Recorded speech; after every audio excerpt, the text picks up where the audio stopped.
Welcome to Conversations with Tom Shorkey. Conversations explores the past, the present, and the future of the communities in which we live through the eyes of interesting individuals. Now let's join our host, Tom Shorkey. Welcome to Conversations. I'm your host for today's program, Tom Shorkey. With us today, as you know, if you've been a regular watching Conversations, we pick some interesting people from all walks of life. Well, today we have a unique couple with us that are starting a new venture in St. Clair that you're going to want to take notes on.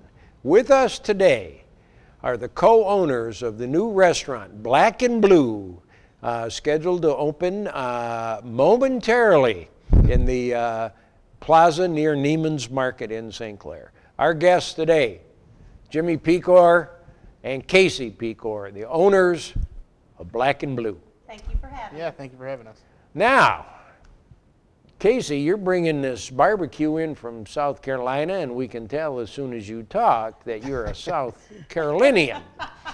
You know, when Jimmy and I met in Nashville, I had noticed something I had never seen. We do have some male cooks in the South, but I had never seen a gentleman cook quite as well as he could. And that is one of the things I fell in love with. And I just, the rest was history. I fell in love with that, and he fell in love with how much I talk, and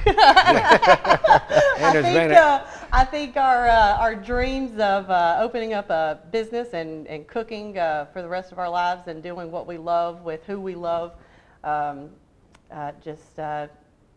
Makes a lot of sense, doesn't it? It does, and it has made us very happy, and we can't wait to share what we love with the people and the town we love. Well, Casey being from Spartanburg, South Carolina, and for the people who don't know where that is, that's kind of what we call the upstate, up near Greenville, close to that North Carolina, Asheville area. But if you're going to cook good barbecue, you have to find somebody who, wait a minute, was raised in St. Clair, Michigan. Here we are. St. Clair High School, class of 2006, Jimmy Pecour. Did you ever think that you would wander down to Nashville, run into somebody from South Carolina, double back with her and say, let's open a barbecue restaurant? Absolutely not. I've been working in restaurants my whole life. I started with Grand Achatz here in St. Clair when I was just a kid washing dishes. And if you would ask me then if I'd ever want to run a restaurant or work in a restaurant, I'd tell you absolutely not. It couldn't be furthest from the thing I want to do. And then as time went on, I of course loved music, and I was in a band playing, and we moved to Nashville to that's a centralized circuit for the music industry down there. There's a lot of good close states, and while we were playing down there, of course I was cooking and bartending and doing that to actually make some money instead of playing music for money, because it doesn't quite work out. So, and that's when I met Casey down there, and I guess the rest is kind of history. You know, we decided to move back up here to be closer to my family, and she fell in love with this little town, and it's awesome. It reminds me a lot of where I grew up. Yeah, it's just a beautiful place, you know, and there's nowhere else we'd rather be doing this but here in St. What Clair. kind of music do you play, Jimmy? My band, we do a lot of rock and roll, a lot of modern rock, but I'm more of a blues-inspired musician, so I plan on bringing a lot of that blues music into Black Bleu. Come out of the kitchen and do a few songs for people when I got some free time and that. So. Were you back in the St. Clair High School days? Were you in the band and that sort of thing? Oh yes, sir. Yep. I played guitar in jazz band. I was in the chamber singers. I was in musical theater. I played Seymour in the Little Shop of Horrors when we did that in the high school. And, yeah, I used to love it all. I love live performance, so it kind of goes hand in hand. We'll get Mark Eberhard on the line. All right, to see sounds just good. How good you did on all of that. And for a plug for the St. Clair marching band, I think they're going to Disney World this year around Thanksgiving. Oh, wow. So, good for them. Yeah, and for all these parents and grandparents of musicians in St. Clair, boy, there's things that happen. That's for after sure. After you leave Dodge, so to speak. Absolutely. All right, you two, you hook up down there in Nashville, and you're playing music and you're cooking, and you're down there after doing some nurses training and some other kinds of things in South Carolina, and somewhere along the way, whose idea was it to, why don't we have our own restaurant? How did that happen? You know, it's funny. It's almost like it happened all of a sudden. I always knew I wanted to own and operate a business. Yeah, we've always been chasing self-employment. Yes, exactly. And I always felt like I had a lot of talents, and I feel like Jimmy's the same. We have all these things that we're talented at, but we couldn't mix all of those into one thing. And I feel like, you know, that's one of the things that told me that that's probably what you need to do. You need to take all of your talents and put them towards something that is going to help and give back.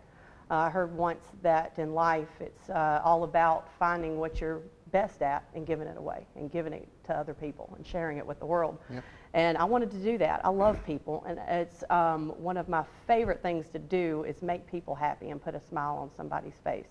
It makes me feel good that I can make somebody feel good, and I want to share that.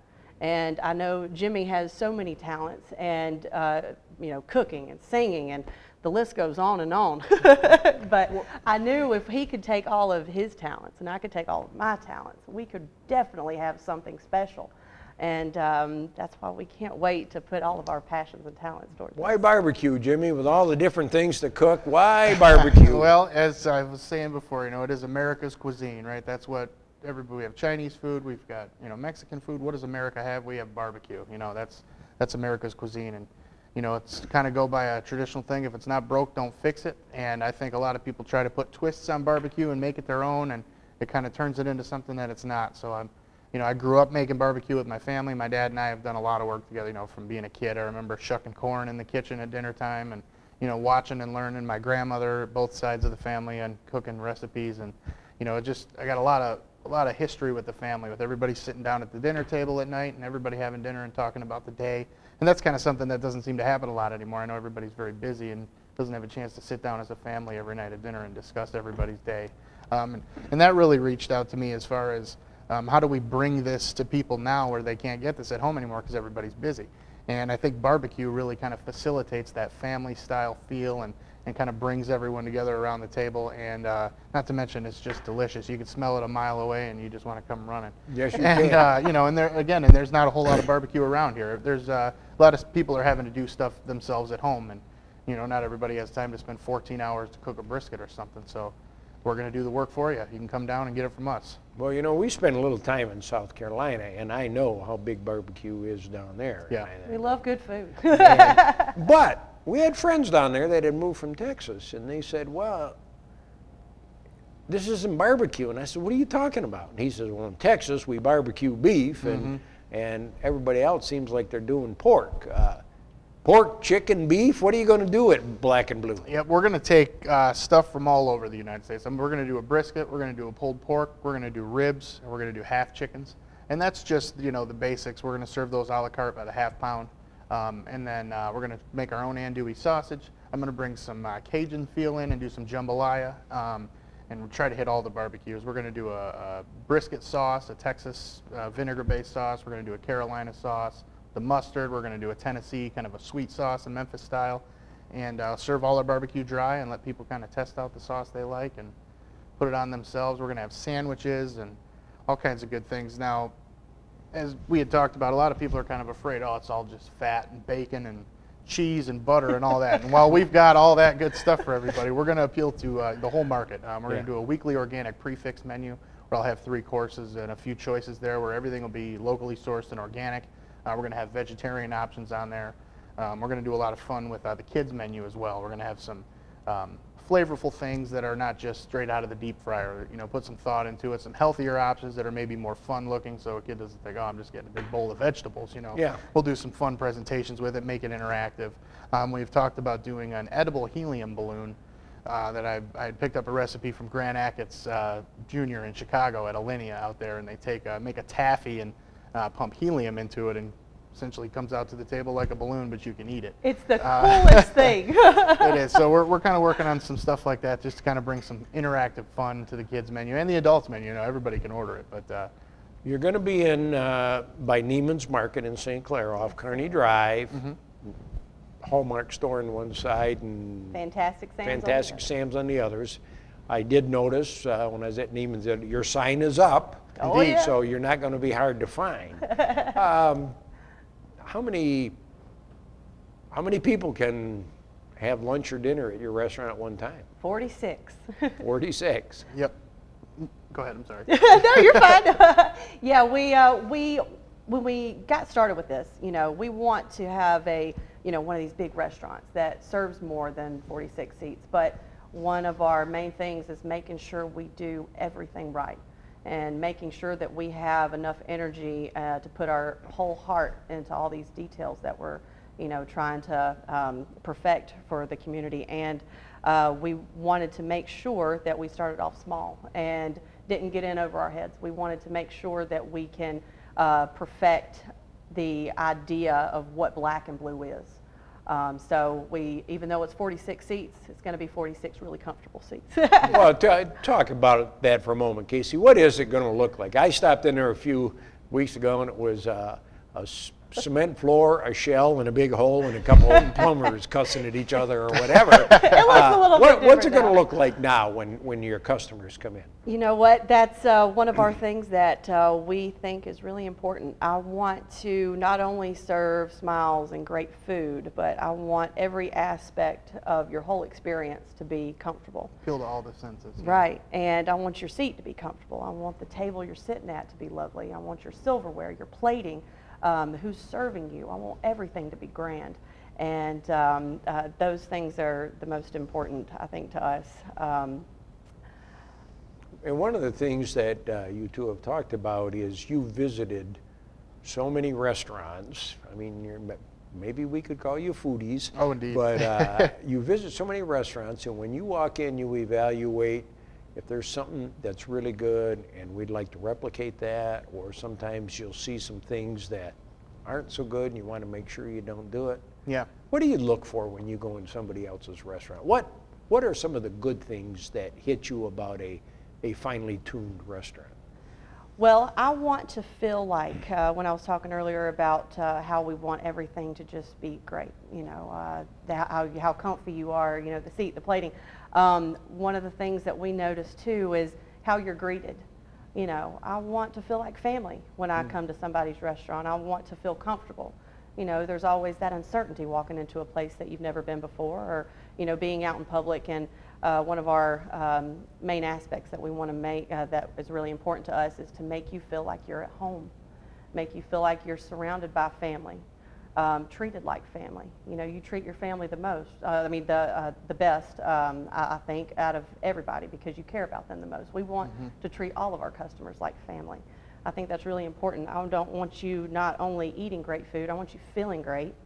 I want you, a big smile on your face. I want you walking out going, wow, that was amazing. Cool. That was cool. Because those restaurants that we go to where we walk out and we're like, man, that was just incredible, everything about it. Yeah. The bathroom was impeccably clean. The silverware was really cool. I like that. Clean is an important word nowadays. Very important. Yes, yes. Jimmy, what turns you off in a restaurant? When you walk, what are a couple things that go on in a lot of restaurants that you don't want to have happen at yours? Well, as she said, as soon as you walk in, first impressions are everything. So what happens is the first person that talks to you, if they're on their phone or looking over here, and they're kind of letting you know that you're not the most important thing. That's something that really bothers me. And it doesn't matter if you're going to spend $5 and just get something to drink, or $500 and buy a whole table full of food. You should be treated very, like you're the most important thing, right? When you're the customer, that's what you're doing. It's service. So what bothers me a lot of times walking into a restaurant is if there's kind of a lack of attention to the table that's here. If you got to kind of look around and get somebody's attention, that kind of bothers me. And one of the general rules in culinary school we learn is if you walk into a restaurant and you want to know what the kitchen looks like, go into the bathroom. And if the bathroom's clean, generally the kitchen's clean. If the bathroom's not clean, then God only knows what the kitchen looks like back there. So that's something that also kind of bothers me. I want the whole kitchen impeccable. And being the executive chef and the owner, I'll be in there all the time, which is great. You don't always get that in every restaurant where the owner is actually in working every day. So well, and if I could add one sure, to this, sure. I think one of the things that my wife and I noticed right away in a restaurant, if somebody has left, bust the table. Oh, yes. When you see dirty dishes or napkins sitting around, kind of a thing. But that's Indeed. another story. Yeah, and that changes the atmosphere. And I like we will have expertly trained wait staff. That's one thing. We won't just bring somebody in and throw them right into the fire. There's going to be a week of training at very minimum to make sure they're doing everything up to our standards for that. And a big thing about that is called pre-bussing, where I'm taking things off your table as you're here, as you're finished with them, so it's not a huge project at the end of the meal, and it's just a quick cleanup. And we're going to do some pre-setting of our tables as well, where we have chargers and silverware kind of preset before you get there. So there will be a whole changeover once the table leaves to put fresh, clean, polished glasses down and that sort of thing. Tell me about the Culinary Institute. Is that the proper name? Yeah, Culinary Institute of Michigan, yep. And you're well, tell us about that. I graduated with the first class out of there, the one up in Port Huron from Pecour. By near the old Edison Inn there, Yep. the Baker College culinary thing. Yep, and I studied under Tom and Paula Resinella. They're a husband and wife team who have been chefing together for a long time, and he was the program director, and she was the food and beverage director, and they kind of built the culinary school together. And I learned so much from them. Just the ideal family of kind of what I want to do, you know, is just husband and wife that go and open restaurants and teach culinary information to people, and it's just an amazing thing. And it was an excellent atmosphere to learn in, because it was 8 students to 1 teacher in a lab, so you get a lot of hands-on training. And I've been cooking for 14 years before I had gone into culinary school, and you know, we had discussed, let's open a restaurant. I said, okay, well, I'm going to go into the sim and, you know, get some classic training and learn the bookwork and the business side of things. And it's overwhelming. You know, there's so much good information to learn. So with all the years that you spent in, 11, 12 years working in various kitchens for various chefs, a lot of guys would think, well, I know what I'm doing. I'm going to go open my restaurant. Sure. You found out that by going up there to the Culinary Institute that there was a lot of other things to keep in mind? One of the best decisions I've ever made was to go to school there, for sure. And it's you know, it's 2 years associate degree from Baker College that I got from that. And you know, the culinary industry is a lot of experience-based work. A lot of chefs, you know, they'll see a culinary degree and they go, well, that doesn't mean anything to me. You know, what's your experience level? Yeah. And to me, it's 2 completely different things. You know, that the culinary degree is an introduction to a lot of the stuff you'll learn in a kitchen, but it's so much more information on like health code and the business side of things and how to properly do things, like, you know, the way that they had originally done them. And that's what I loved about the sim up there in the Culinary Institute of Michigan, is Tom and Paula really pushed learning the original way to do things back from medieval times, with why are they using charcoal to do this thing. And we really got to learn like the history of why food is made that way. And that classically trained type of thing, you know, goes miles when you're opening your own business, to making food last and using this for other things. And so you're not just one of these weekend warriors that we see. Everybody buys the Traeger grills, the new name, I guess, and smokers. Everybody gets their Traeger grill in their driveway, and after about 3 times, they think they're experts. Yeah. There's a lot more to it than that, actually. Yep, there's you know, smoke levels and different pH for the meat and that sort of thing. We're not going to be doing any curing, but we will be buying all fresh, never frozen, locally sourced Let's products. talk about it. Where are you going to buy your meat? Well, we haven't completely locked in with anybody yet. I believe it's Field Farm and Home or something. I may be mispronouncing that. Field Farm to Table. That's what it is. That's the family that owns the Mulefoot in Imlay City has started a butcher shop, and they raise their own pigs, and it's all heritage-based stuff, very high-quality ingredients. And I think we're going to be doing a lot of stuff from them because it's all Michigan-based. And I'll work with some representatives that work for Lipari and Cisco as well, and just for our dry goods and things like that, we'll probably go there. But mostly locally sourced, and we're going to be buying subprimal cuts and breaking them down What's ourselves. that mean? What's that mean? Big chunks, not whole hogs. We won't be getting them in, but you know, I won't get just a case of pork shoulders that are ready to go in. You know, we'll get the whole thing. We'll break it down. We'll use the fat. We'll use bones to make stock. You know, we'll go across and break it down and use every piece of the animal for something. So that's a big thing, again, from the Culinary Institute. You know, you get a lot of guys that don't know how to do that sort of thing, and they're buying everything frozen and spending way too much money on products. I think a future show, we need to bring a camera into the back room and watch how some of this stuff. Oh, that sounds good. Yeah, we had also talked about doing some cooking classes in-house. And the boys from Mulefoot have talked about bringing a whole hog in and breaking it down, and they'll do some things with us. And yeah, we'll probably sell tickets and, you know, pay for the product, come in, learn how to break down a tenderloin or something like that, and you can take all the food home with you. And I think that's worth it right there. Yeah, it should be a lot of fun. Casey, what's the most exciting part about this venture to you? What, just at night you can't go to sleep because what are you thinking about? I think it's I was driving in the car yesterday and thinking to myself, you know, it's we kind of lose sight sometimes of the fact that we are following our dream and we're actually making this happen. You know, we've talked the talk for so long. It's different to actually get up and go walk the walk. You know, and I think, you know, it stuns me sometimes, like, my gosh, I'm actually getting to do this. Like, wow, you know, like I got cold chills talking about it, you know, and not only that, but I get to do it with a person I love, and he loves to cook. And I think people just feel passion, you know, that they can sense that. And I think we're really excited to share what we love with, you know, people who All right. love good food. Flip side of that one, Jimmy. You're getting ready to go to bed at night, and you're about ready to close your eyes, and you go, "Holy mackerel! What am I getting into?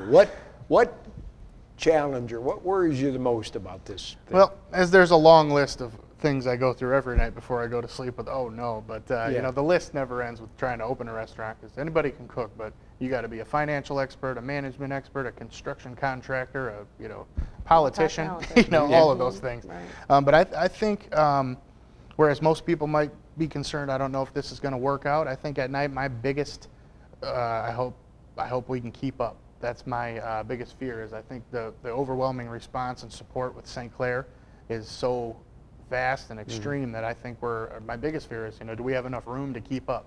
Am I going to have to hang a sign on the door at 3 p.m. every day and saying, "We're out of brisket, we sold out already," you know, out of my fridge isn't big enough to hold enough? I think that's my biggest fear. That'd be a good problem to have. But I think it's something we talked about. It is good when you have some specialty items, and there's so much of them, and that by the end of the day, if the ribs are gone, that's better than restaurants that try to offer you everything under the sun and just go pull something else out of the freezer. Right.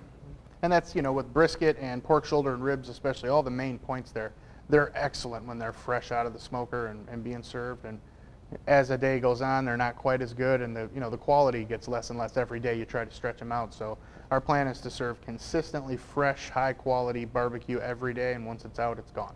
You know, next morning, be there at 11 when the doors open, and you can get some fresh. Do it again. You know? Yeah. What are we thinking about? Lunch and dinner? Yes, sir. Yes, sir. Well, we will be opening Tuesday through Sunday, 11 a.m. to 9 p.m. And the only day we will be closed is Monday. What about, is takeout an option? Indeed. Oh, yeah. Yep, we expect probably about 50% of the whole income thing to be from takeout. And it's great in the winter months when it kind of slows around down here. We plan for that. You know, being from St. Clair, I know the ebb and flow of our business here with this summer season, but we plan on doing a lot with the Edison and Cargill and all the dealerships and all the other businesses and factories in town, and offering discounts to workers around there for lunchtime specifically. And yeah, I plan on having a line up out the door every day at lunch for when takeout. School starts, those moms don't have time, and That's right. That's for sure. And that skip Taco, exactly. Pizza Hut, McDonald's. Get the real deal. And that's the other thing. We won't be serving alcohol at first, so it's actually a great place for the seniors at St. Clair High School to come and be able to sit down and have lunch, because we won't have alcohol in the room, so they'll be legally allowed to come and have lunch and get takeout. And I'd love to do some stuff with the schools around here for sure. Yeah, we love St. Clair so much, and one of the things I notice is how the camaraderie, everybody seems to be connected and wants to help each other. And one of the things we want to do is be very involved within St. Clair and within the community, and we want to, help other businesses and, become like a team and help people.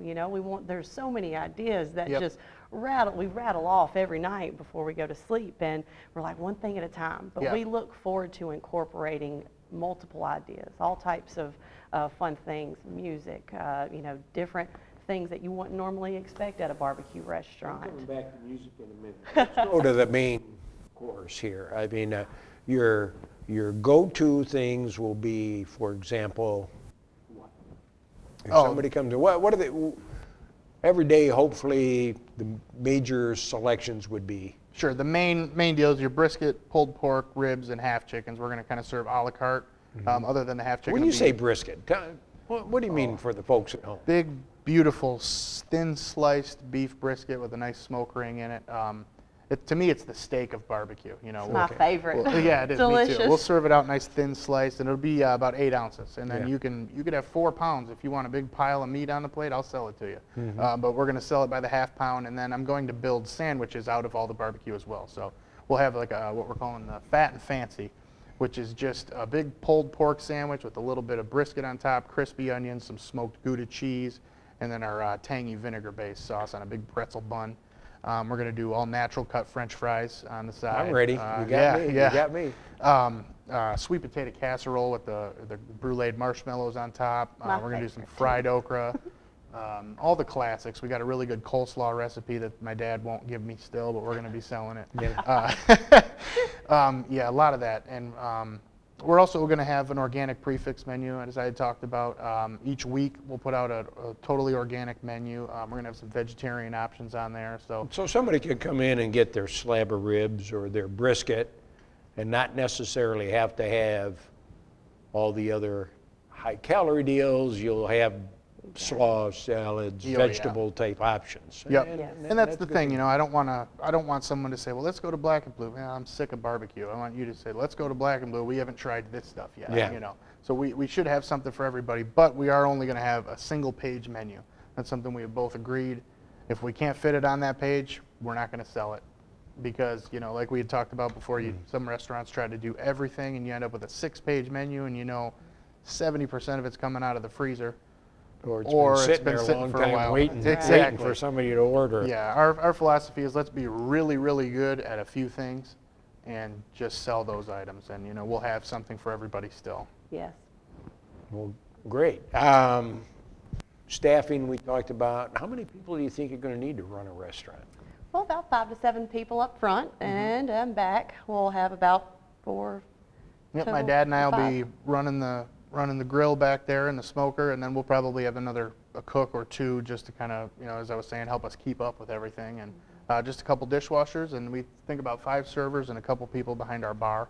Now we're going to do, I'm going to get ginger ale and root beer on tap, and we're going to do Boston coolers and root beer floats, and we're going to set up a sweet tea bar where we have like a peach tea and a raspberry tea and have some fun with presentations with dry ice, and you know it'll look like a cocktail, but we just don't have any alcohol in it. You know? Well, that's okay too. Maybe someday. Yes, indeed, and then we will pursue that. We're going to get open and make sure this machine works as it is, and then we'll kind of pursue an alcohol thing. And a last resort would be to maybe incorporate a corking fee or something and allow the public to bring their own drinks in with a maximum limit. When you talk about smoking meat, you're talking your briskets. I mean, is that something like you and your dad get there at 5 o'clock in the morning and get this stuff started? How long does it take to prepare a brisket or a good rib? Briskets and pork shoulders, you're looking at 12 to 14 hours. So it's going to work great for us being closed at about 9 o'clock. We can set up tomorrow's thing for the next day so that it'll come out of the smoker about 9 to 10 a.m. the next morning and be ready fresh out of the smoker at 11 o'clock for everybody to come in for lunch. And we'll offset that a little bit for dinner time, so I'm pulling out fresh brisket around 6 p.m. as well, or 5 or 6, and keep it fresh all day long. Sounds good to me. How about this, Keith? Give our listeners at home a 30-second commercial why they need to try Black and Blue. I will tell you. We have been to all types of restaurants, and what we have found is that if you bring in family first, if you take in your passion and you give that away as a gift to people, whatever you're doing, we look forward to sharing our talents, sharing our smiles, sharing our great food and comfortable atmosphere with the public. We can't wait. It's been our dream for so long. We can't wait to share it with the public, and we look forward to opening. Now, there's another secret coming out of that kitchen, and that's the musician in the back room. Now, you were in Nashville for a long time. You were cooking and you were playing. Yep. How are you going to incorporate your musical background into this thing? Well, you'll find a lot of cooks or good chefs are musicians as well. I think it's the same side of the brain. It's that creative atmosphere and that, you know, that creative thing. But I love an opportunity, and I've been everywhere I've worked. I've been trying to incorporate it and ask the owners at other places, you know, I can come out and do some entertainment for you and that. And you know, it's always been, well, you know, we'll see.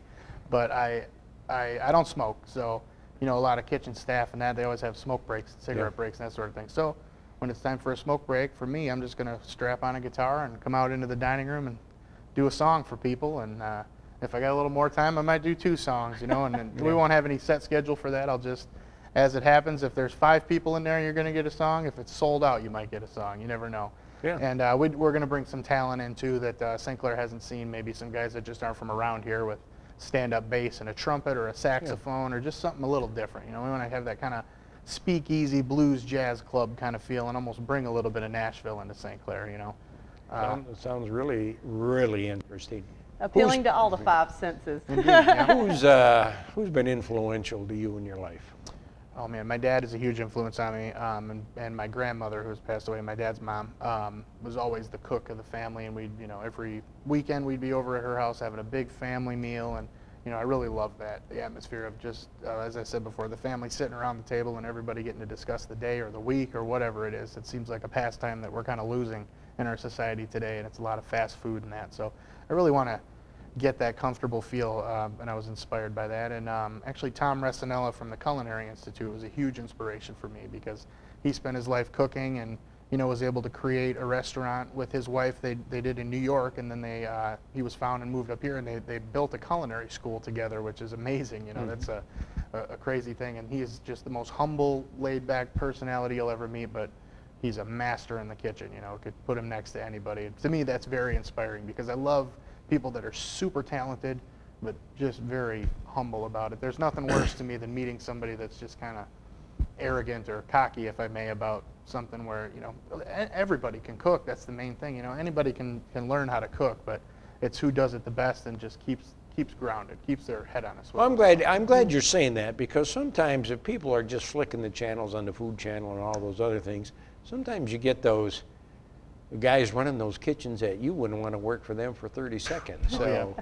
I've worked for some of those guys myself too, and that's the same thing. It's hard to create a camaraderie and run a good business where you want your staff to care as much about your business as you do. And generally they say, nobody is ever going to care about your business as much as you do. But I don't know if that's true. I think if we get a good team and we take care of our staff and they take care of us, and I worked construction for a short time for a really good construction crew when I was just fresh out of high school, and they give everybody a ham at Christmas time, and when Thanksgiving come around, everybody gets a turkey to take home, and to me that little thing just goes miles. I'm happy to take care of our staff when we'll do that sort of thing. Here's a ham for everyone, I got them on sale, everybody take it home and feed your family. And I think that just creating that family atmosphere, then everybody's helping everybody, and it's just it's a team. It's a really well-rounded family. It's heaven on earth, right? You're going to be there every day. It might as well be the best place you want to be, Right, absolutely. You might as well be comfortable and happy, and yes. And that's kind of our goal there. And that's great that her and I will get to work together and be together every day and convey that and, create a little family here in town. And not to mention create a machine that we could support our family and be happy and, what better thing Culinary is Institute. Indeed, yeah. For our folks at home, I hope you have enjoyed today's program. I think Jimmy and Casey are going to be a great addition to the St. Clair community. They've got a really exciting plan with a different twist in the restaurants that we have not seen in St. Clair County. Black Bleu is going to be ready to go the first part of August, about the time that this show will be airing on local Channel 6. So if you see a big line of cars and they're not going into Neiman's Market, they might be headed for Black Bleu. Get in line with them. On behalf of Cable Channel 6, I'd like to thank Jimmy and Casey for being our guests today. You did a great job. Thanks for being here. Thank you. You've been watching Conversations with Tom Shorkey. Conversations explores the past, the present, and the future of the communities in which we live through the eyes of interesting individuals. If you have an idea for a future conversation, please contact us at www.watchctv.org. Thanks for watching Conversations with Tom Shorkey.